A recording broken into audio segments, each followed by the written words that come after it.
मित्रांनो नमस्कार, मी करण आपल्याला सगळ्यांचं माझ्या चॅनलवर स्वागत आहे। मित्रांनो, माझी भविष्यवाणी ही मला पुन्हा एकदा खरी होताना दिसते।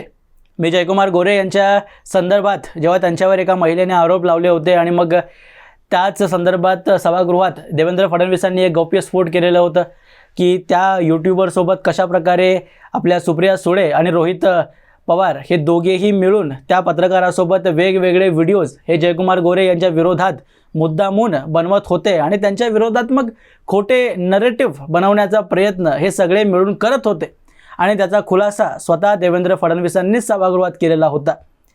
तेव्हा मी तुम्हाला सांगितलेलं होतं की जयकुमार गोरे हे शेवटचे मंत्री नसतील ज्यांच्यावर अशा प्रकारचे आरोप लागलेत आणि ज्या ठिकाणी देवेंद्र फडणवीसांना जर आपल्याला फसवता येत नसेल तर त्यांच्या मंत्रिमंडळातील वेगवेगळे जे मंत्री आहेत त्यांची प्रकरणं उघड करायची आणि त्यांना फसवण्याचा प्रयत्न करायचा असा एक प्लॅन विरोधी पक्षातील नेत्यांनी बनवलेला आहे असा मी अंदाज तुम्हाला तुमच्या समोर त्या व्हिडिओमध्ये वर्तवलेला होता।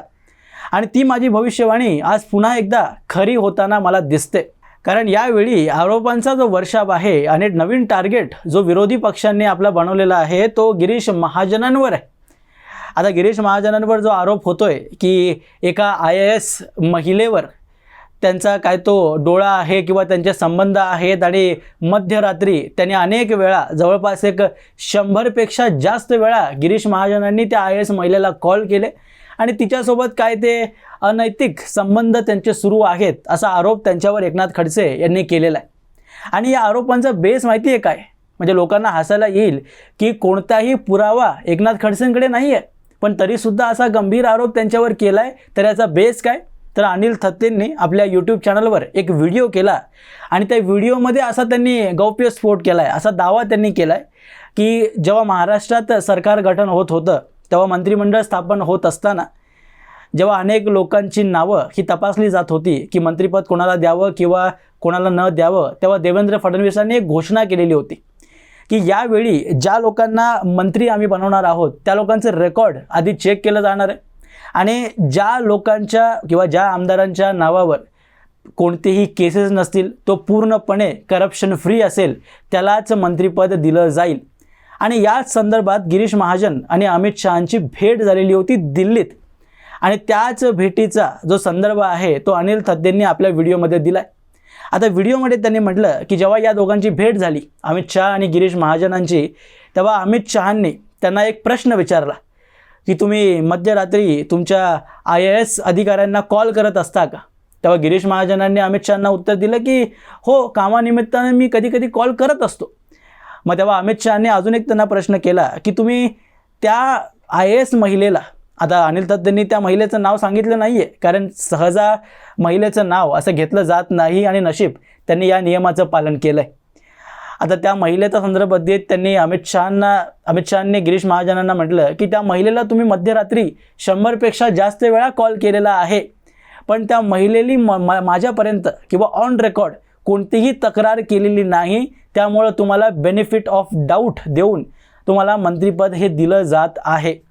आणि अशाच प्रकारचा एक गौप्यस्फोट त्यांनी आपल्या व्हिडिओमध्ये केलं। आता त्याच व्हिडिओचा संदर्भ देऊन एकनाथ खडसेंनी त्याच्यावर एक व्हिडिओ बनवला आणि गिरीश महाजनांची तपासणी ही झाली पाहिजे अशी मागणी त्यांनी केलेली। आता खरं बघायचं ना मित्रांनो, मला दया येते एकनाथ खडसेंवर। एकनाथ खडसेंची आज इतकी वाईट परिस्थिती झाली आहे राजकारणात, त्यांना एक प्रकारे त्यांच्या पक्षातसुद्धा त्यांना जागा नाहीच आहे म्हणा, पण राजकारणातसुद्धा त्यांच्या पक्षाची त्यांची जी परिस्थिती आज झाली आहे त्याला पाहून राजकारणामध्ये पूर्णपणे बाजूला एकनाथ खडसे हे लोटले गेलेले आहेत। आणि एकनाथ खडसे तेच आहेत, भाजपाची आज जी ताकद महाराष्ट्रात आहे त्या ताकदीमागे एकनाथ खडसेंचा सुद्धा बहुमूल्य योगदान आहे आणि तेच एकनाथ खडसे आज राजकारणात लांब लांबपर्यंत दिसत सुद्धा नाही आहे, त्यांचं नाव घ्यायला कोण तयार नाही। आणि ते म्हणतात ना, हिंदीमध्ये एक कहावत आहे की डूबते को तिनके का सहारा, अशाच प्रकारचा जो तिनके को सहारा म्हणजे एकनाथ खडसेंचं राजकारण जेव्हा संपायला लागलं आहे तेव्हा गिरीश महाजनांची एक बातमी त्यांना सापडली। आता ती अनिल थत्तेंनी कोणत्या बेसवर दिली हे मला माहिती नाही आहे, कारण खरं बघायचं तर महाराष्ट्रात मुंबईत मातोश्रीमध्ये अमित शहा आणि उद्धव ठाकरे यांच्यात बंद दाराआड काय चर्चा झाली 2019ला आणि काय वचन त्यांनी उद्धव ठाकरेंना दिलेलं होतं त्या चर्चेचा आजही एकही पुरावा कोणत्याही नेत्याला देता आलेला नाही आहे। कारण ती झालेली गोष्ट ही एकतर उद्धव ठाकरेंना माहिती आहे किंवा अमित शहांना माहिती आहे, आणि अमित शहा तर हे सांगणार नाही, आणि उद्धव ठाकरेचे दावे करतायत ती वेगळी गोष्ट आहे. त्यामुळे जी बंद दाराआड चर्चा 2019मध्ये झाली आहे त्याचा तपशील आजसुद्धा आपल्याला मिळत नाही आहे. आणि गिरीश महाजन आणि अमित शहा यांच्यामध्ये झालेली बंद दाराआड चर्चा याचा संदर्भ अनिल थत्तेंना आला कसा, कुठून माहिती पडला?